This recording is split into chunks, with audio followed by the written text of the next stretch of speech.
এটি হলো গ্রিনল্যান্ড। বিশ্ব মানচিত্রে যেটিকে অস্ট্রেলিয়ার থেকেও বড় মনে হয়, কিন্তু বাস্তবে এটি অস্ট্রেলিয়ার মাত্র 1/4।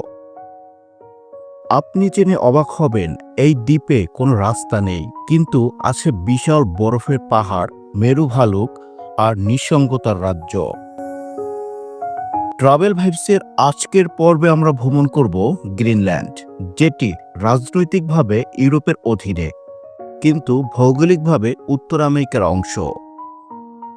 চ্যানেলে নতুন হলে অনুরোধ করব সাবস্ক্রাইব করে পাশে থাকা বেল বাটনটি অন করে দেওয়ার জন্য।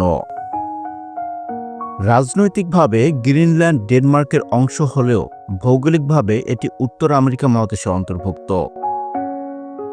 কানাডার উত্তর পূর্বে অবস্থিত এই দ্বীপটি বিশ্ব মানচিত্রে যতটা বিশাল দেখায়, বাস্তবে এটি অতটা বিশাল নয়।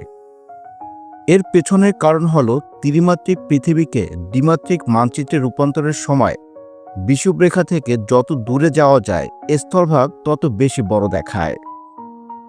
এই কারণেই মানচিত্রে গ্রিনল্যান্ডকে অস্ট্রেলিয়ার চেয়েও বড় মনে হয়। গ্রিনল্যান্ডের মোট আয়তন প্রায় 22 লাখ বর্গ কিলোমিটার। এর মধ্যে প্রায় 17 লাখ বর্গ কিলোমিটার অর্থাৎ 94% সারা বছর বরফে ঢাকা থাকে। অ্যান্টার্কটিকার পর এটি পৃথিবীর দ্বিতীয় বৃহত্তম বরফের ভাণ্ডার। এই বরফের চাদর উত্তর দক্ষিণে প্রায় 2900 কিলোমিটার লম্বা এবং কোথাও কোথাও পুরুত্ব 3 কিলোমিটারও বেশি হয়ে থাকে। সব মিলিয়ে এতে জমে আছে প্রায় 28 লাখ ঘন কিলোমিটার বরফ, যা যদি একদিন পুরোপুরি গলে যায় তাহলে পৃথিবীর সমুদ্রপৃষ্ঠ 7 মিটার পর্যন্ত বেড়ে যেতে পারে।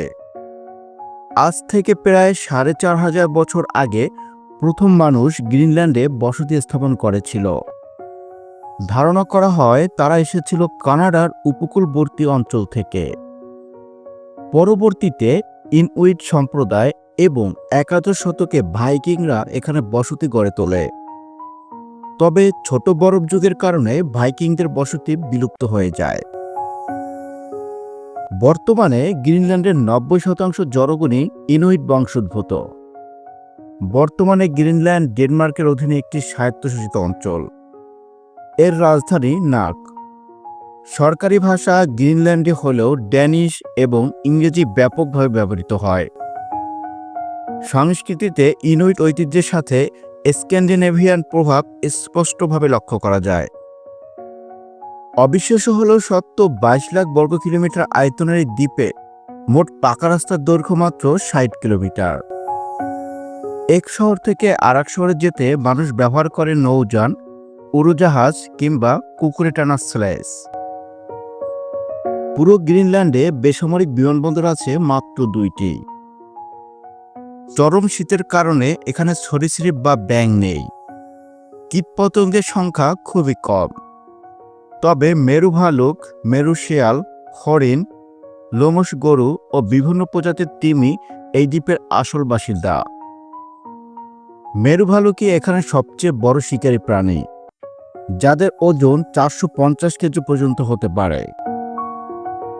1995 সালের পর থেকে গ্রিনল্যান্ডে পর্যটন শিল্প বিকশিত হতে শুরু করে। বরফে ঢাকা পাহাড়, বিশাল ফিয়র্ড, তিমি দর্শন এবং ভাইকিংদের ধ্বংসাবশেষ পর্যটকদের সবচেয়ে বেশি আকর্ষণ করে।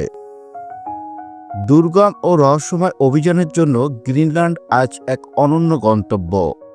বরফ গলে যাওয়া একদিকে যেমন পৃথিবীর জন্য ভয়াবহ হুমকি, অন্যদিকে গ্রিনল্যান্ডের জন্য খুলে দিতে পারে তেল, গ্যাস ও খনিজ সম্পদের নতুন দরজা। গ্রিনল্যান্ড সম্পর্কে আপনার কোনো মতামত থাকলে কমেন্টে জানাতে পারেন এবং ভিডিওটি ভালো লাগলে লাইক, কমেন্ট, শেয়ার এবং চ্যানেলটি সাবস্ক্রাইব করবেন।